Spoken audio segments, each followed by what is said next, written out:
Thank you very much, Jen. Good afternoon. It's good to see you all.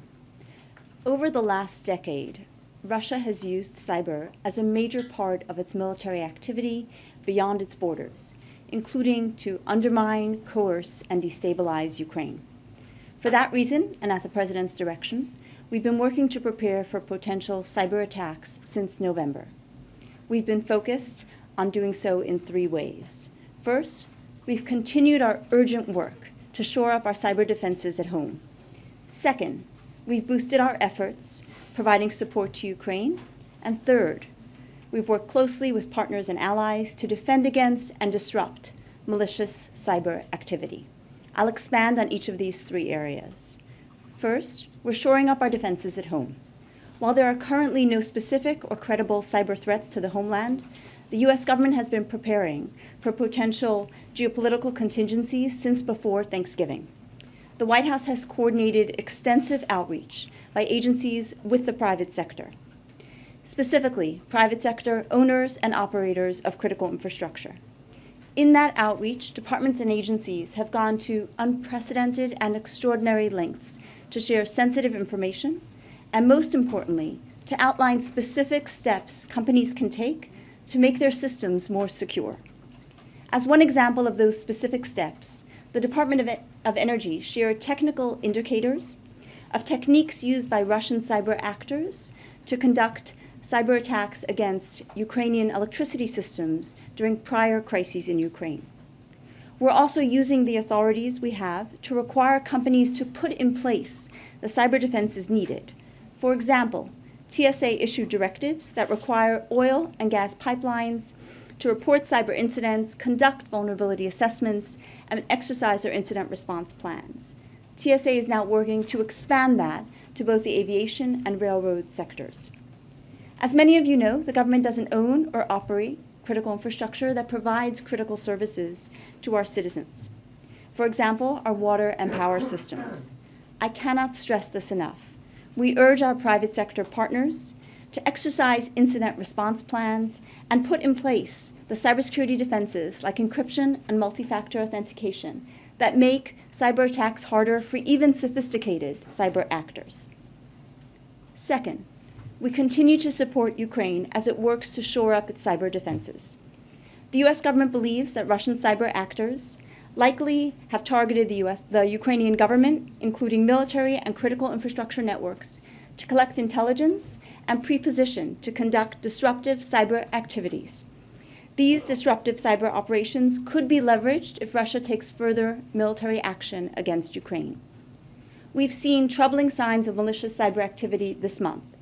Earlier this week, we saw a kind of cyber attack known as a DDoS attack that overloads online services at the Ukrainian Ministry of Defense and state-owned banks.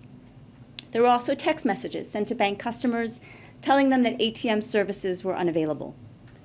Russia likes to move in the shadows and counts on a long process of attribution so it can continue its malicious behavior against Ukraine in cyberspace, including pre-positioning for its potential invasion.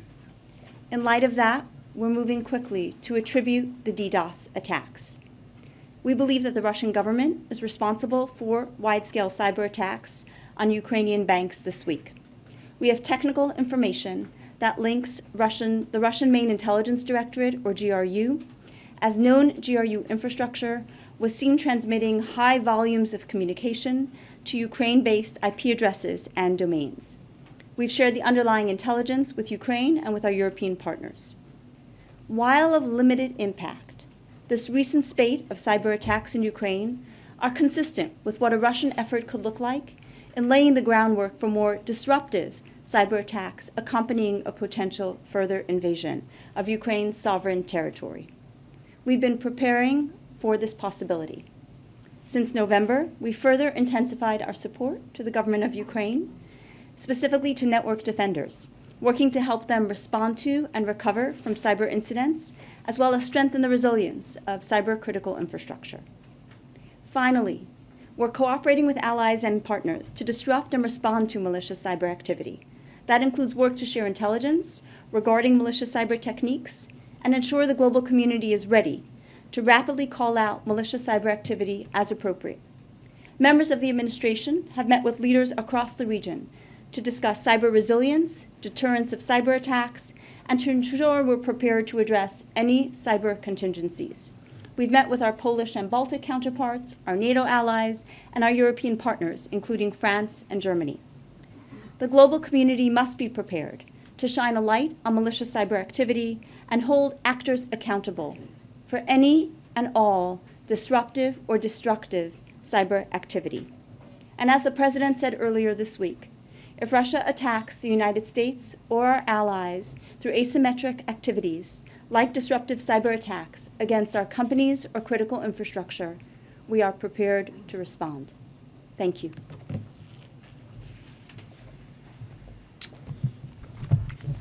Good afternoon, everybody. As President Biden has said, if Russia attacks Ukraine, we will respond decisively and forcefully to impose costs on Russia alongside our allies and partners. The cost to Russia would be immense, both to its economy and its strategic position in the world. Our financial sanctions have been designed to impose overwhelming and immediate costs to the largest financial institutions and state-owned enterprises in Russia. They've been calibrated to maximize alignment with our allies and partners. They're flexible to allow for further escalation or de-escalation, depending on how Putin responds. And they're responsible to avoid targeting the Russian people and to limit unwanted spillovers to the US and global economy.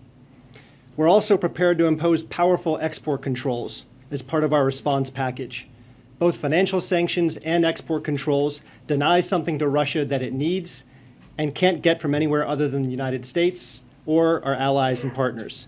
Financial sanctions deny foreign capital to Russia, and export controls deny critical technological inputs that Russia needs to diversify its economy and to deliver on Putin's strategic ambitions in aerospace, defense, and high tech.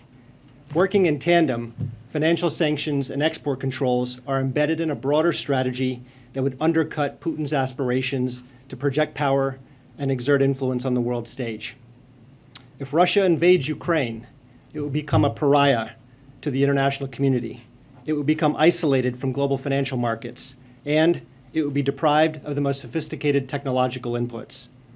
Russia would face the prospect of intense capital outflows, mounting pressure on its currency, surging inflation, higher borrowing costs, economic contraction, and the erosion of its productive capacity. Taken together, Russia will become more dependent on countries that cannot compensate for its losses. This would be a strategic defeat for Russia, pure and simple. Meanwhile, the West and international community would emerge more united and determined to defend shared values and core principles than at any point in the post-Cold War era. We're ready to impose costs in lockstep with our allies and partners because we share the belief that Russia has no right to redraw its neighbors' borders by force, and that countries have the freedom to set their own course and to choose their own destiny. To be clear, the test of unity with our allies and partners is not whether our actions are matched to the letter or whether our implementation mechanics are identical. The test of unity is whether we share a recognition of the core principles that are at stake, whether we share the resolve to defend those principles by imposing severe costs on Russia for its actions, and whether we're willing to do all we can to support each other in managing the consequences. I can tell you with confidence that we've met the test. And on this last point, since I know many of you have asked, let me say that we are in active engagement with major energy consumers and major energy producers to coordinate potential actions to stabilize energy markets, and all of our tools are on the table. Thank you. Hey, David. Are you still discussing elements of the sanctions package among yourselves, or is the package ready to go as soon as the invasion begins?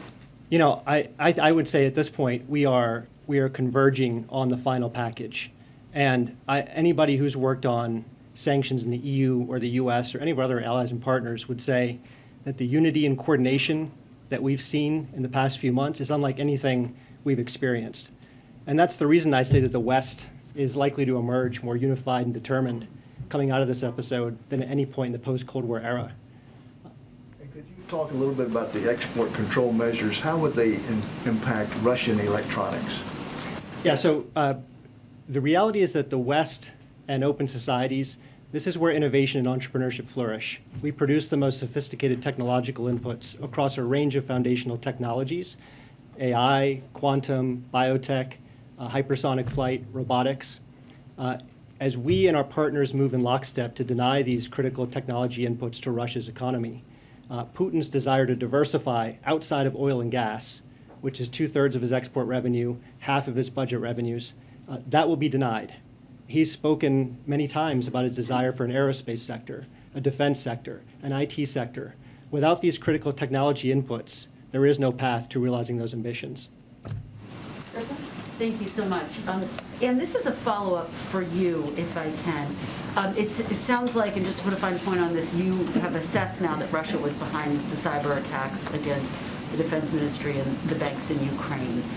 Can you tell us specifically when you assessed that, how extensive it was? And obviously you've been warning for days that that type of an action could be a precursor to a Russian invasion. Have you been able to determine whether those actions were taken to send a signal that, yes, we are going to invade? So yes, we have assessed that Russia was responsible for the distributed denial of service attacks that occurred earlier this week. And I will note that the speed with which we made that attribution, as you note, is very unusual. And we've done so because of a need to call out the behavior quickly as part of holding nations accountable when they conduct disruptive or destabilizing cyber activity. You asked how extensive that activity was. It was of limited impact because Ukrainian cyber defenders rapidly brought back both the state-owned banks and the Ministry of Defense networks. And indeed, we have provided support to those Ukrainian network defenders to ensure that they are prepared for even more potentially extensive behaviors or activities. And then finally, we do believe, as I noted, that Russia does use cyber as part of its projecting force, whether that is influencing, coercing, or destabilizing. So we do expect that should Russia decide to proceed with a further invasion of Ukraine, we may see further destabilizing or destructive cyber activity, and we've been working closely with allies and partners to ensure we're prepared to call out that behavior and respond when needed. Follow, if I can. You've talked about the extensive steps that you have taken and that you have tried to encourage the private sector to take as well to be prepared for a potential cyber attack. Are you confident? Is the private sector prepared? Is the U.S. government prepared for a Russian cyber attack? Can Americans feel as though their money is safe and that U.S. entities are safe? We are confident that we have worked closely with the private sector to press critical infrastructure owners and operators in the private sector to take the necessary steps to deploy cyber defenses. We've shared sensitive information, we've shared, most importantly, the specific steps, and we've exercised the maximum of government authorities to mandate those steps as needed. We know that should anything occur, we'll work closely with the private sector to rapidly respond and recover. Kayla? Thank you so much. I have a question for each of you, but I'll ask Daleep first. The administration and other world leaders have said now for months that sanctions will be swift and severe, and they will be the most powerful deterrent to an invasion. But now with all of these signs that an invasion is going to come in the next few days or is likely, is that a sign that Vladimir Putin has calculated that the cost is bearable for Russia? You know, look, I know there's a lot of talk about whether Russia has a sanctions-proof economy.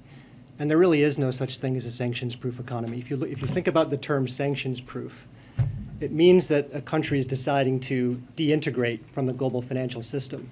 That means less foreign capital, higher borrowing costs, less investment, and lower growth. And look, whether you're an autocrat or a small d Democrat, every leader cares about your economic conditions. It's part of the social contract you have with your people. And let's think about the baseline in Russia. Right now, Russia has an inflation rate of 8.7%. The Central Bank of Russia has raised interest rates 8 times over the past year to 9.5%. The ruble is the worst performer among any emerging market currency. That's before any sanctions have been imposed. And if we impose these sanctions, which are the most severe measures we've ever contemplated against Russia, you don't have to take my word for what would happen. Look back to 2014 with a much less severe package. We saw record capital outflows. We saw a weakening of the ruble by up to 50%. We saw Russia spend 25% of its foreign reserves in a futile attempt to defend the ruble. We saw interest rates spike to 17%. We saw inflation spike to 17%, and the economy fell into recession. And the vicious feedback loop we saw in 2014 was determined by Putin's own choices, not prescribed in advance by us. The more he escalates, the more pain he feels. So look, there's no question in my mind that Putin is not playing a winning hand. And it's not just sanctions. The export controls deny him the critical technologies he needs to develop his economy over time. If he invades, Europe is going to accelerate its diversification away from Russian energy supplies. We'll fortify NATO's eastern flank. All of these actions, not just sanctions, deal Putin a very weak strategic hand.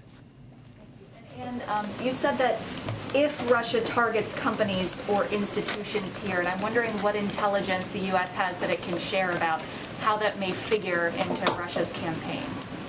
So as I said, there are no specific or credible cyber threats against the homeland, but we're making clear that we're preparing for that in case of any contingencies. Ed? Oh, go ahead.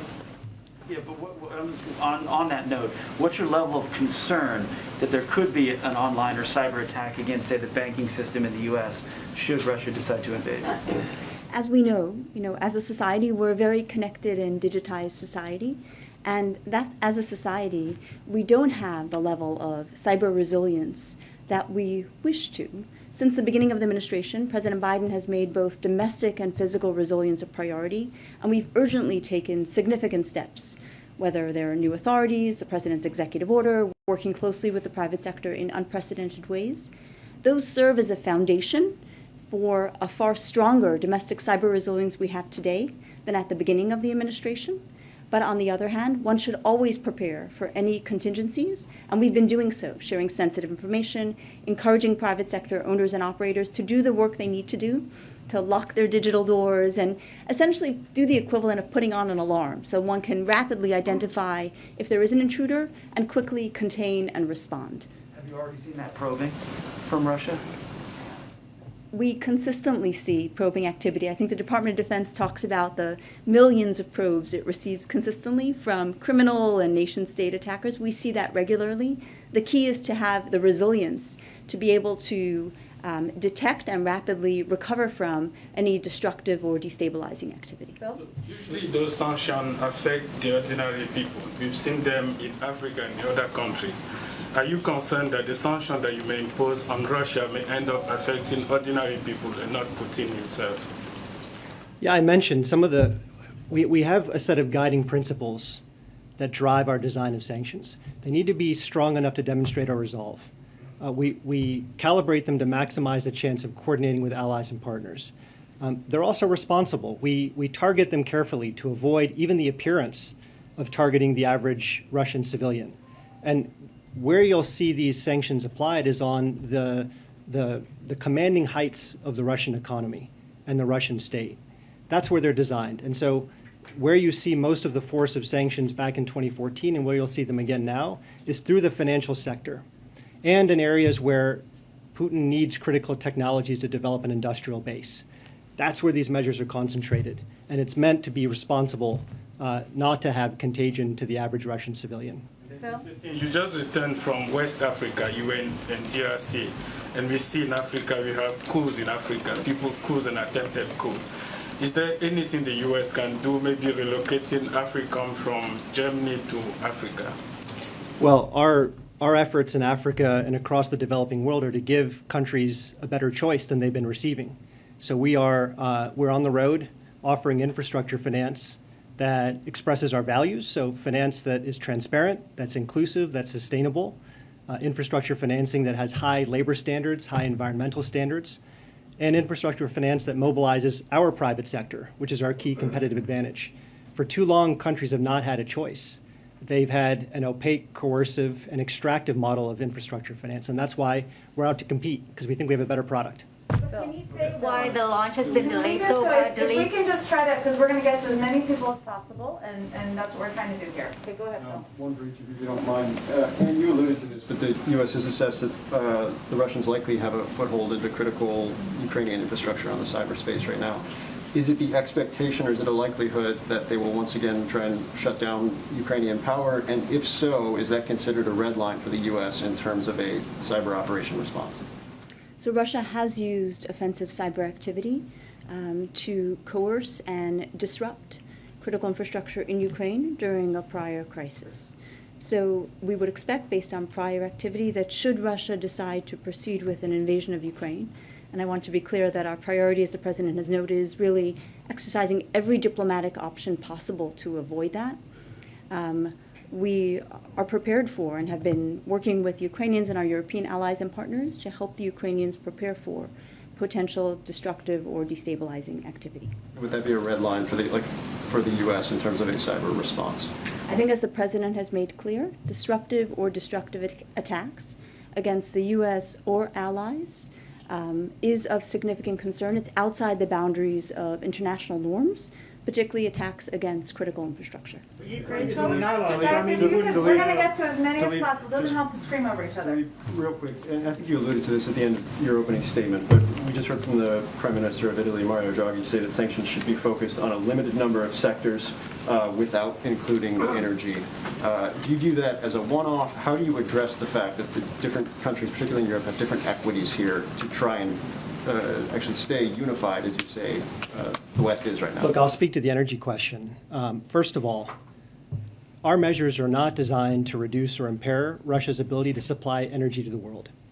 Number two, we think it would be a strategic mistake for Putin to weaponize his energy supply. 2/3 of Russia's exports and half of its budget revenues come from oil and gas. And if Putin were to weaponize his energy supply, it would only accelerate the diversification of the world away from Russian energy consumption. Number three, we're prepared for anything. So if Russia decides to weaponize its energy supply, we're ready. We've been taking steps, as I mentioned in my statement, to coordinate with major energy consumers, major energy producers, to ensure that we have steady energy supplies and we have stable energy markets. On natural gas, we've been working with Europe in lockstep to surge natural gas to Europe from North Africa, from the Middle East, from other parts of Europe, from the US, and from Asia. And we've succeeded in largely compensating for any shortfall that could unfold if gas that flows through Ukraine is cut. But the last point I'll make, it's maybe the most fundamental one. Policy involves trade-offs, and the President said this week he's not going to pretend that this is all painless. But think of the counterfactual. Think if Russia's aggression in the heart of Europe went unchecked, possibly the largest land invasion in the post-Cold War era. Think of the uncertainties that would cause. Think of the chilling effect that would cause across the European continent. Think of the questions that would be asked about which other countries could be bullied by an autocrat looking to exert a sphere of influence. Those are costs we're not willing to tolerate. Rachel? Just a quick follow-up to some of the intelligence that you mentioned. I know you said right now the administration is confident that there is no threat level to the United States, but how quickly do you expect that to change if there is an invasion and if and when sanctions are imposed? I won't get into the hypotheticals. What I will say is that we've focused on maximum preparedness across government systems, across private sector, critical infrastructure, both in the United States, and working closely with our allies and partners. Thank you. And can you talk about what companies in the private sector are the most vulnerable? Obviously, you've talked about banking, you've talked a little bit about the water systems, but what other ones do you consider to be most at risk right now? And then I have a question for Daleep too. Absolutely. So generally, as we look at ourselves as a society, we know that critical infrastructure is our focus to rapidly improve our domestic resilience because of the degree to which critical services like power and water touch citizens across the United States. And that's why some of the most urgent and innovative efforts that the President has initiated this year have focused on those sectors, from the Industrial Control Systems effort to TSA's first exercise of its emergency authorities, to NERC issuing an alert earlier this week for the utility sector as well. So that is really the critical infrastructure, particularly power, communications, and water, have been a clear focus because of the fact that they touch Americans' lives and because of the need to address the fact that these sectors digitized quickly and we need to catch up from a security and resilience, which we have made significant progress on in this first year. Thank you. And a quick question on the export tool. What technologies and products can the U.S. and allies withhold from Putin that he can't get elsewhere, for example, from China? We think we have an asymmetric advantage when it comes to the foundational technologies of our time. So think of AI, semiconductors, quantum, robotics, hypersonic flight. These are products that in almost every case are designed and produced in the West and in open societies. We define the productive frontier. So there really is no ability for Russia to replace or compensate for the denial of these inputs from anywhere else, including China. Patsy? Yeah, actually, just to follow up on the China question, I mean, as we're dealing with the threats of Russia, we know that you've also been doing these tours to Africa and South America in terms of promoting the Build Back Better world to counter the Belt and Road Initiative.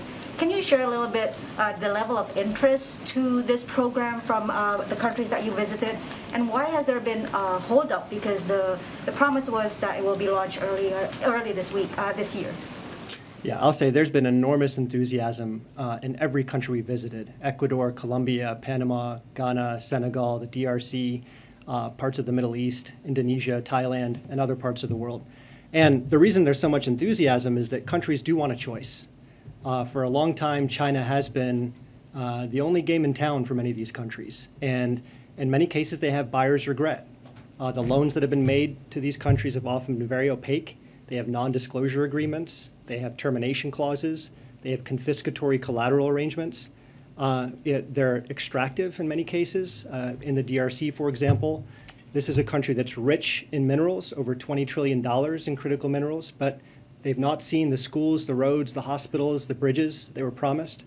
And so we're offering a different way with, as I say, high standards for transparency, inclusivity, development impact, local development impact, and very, very strong attention to the labor market impacts and environmental standards. And, so we're mobilizing along with our G7 partners, and we are going to launch early this year. You should see very soon a list of flagship projects that will exemplify exactly what Build Back Better World is all about. Jackie? Thank you. Can you clarify, is removing Russia from the SWIFT international banking system part of the financial sanctions package? Well, all options remain on the table, but it's probably not going to be the case that you'll see SWIFT in the initial rollout package. We have other severe measures we can take that our allies and partners are ready to take in lockstep with us, and that don't have the same spillover effects. But we always will monitor these options, and we'll revise our judgments as time goes on.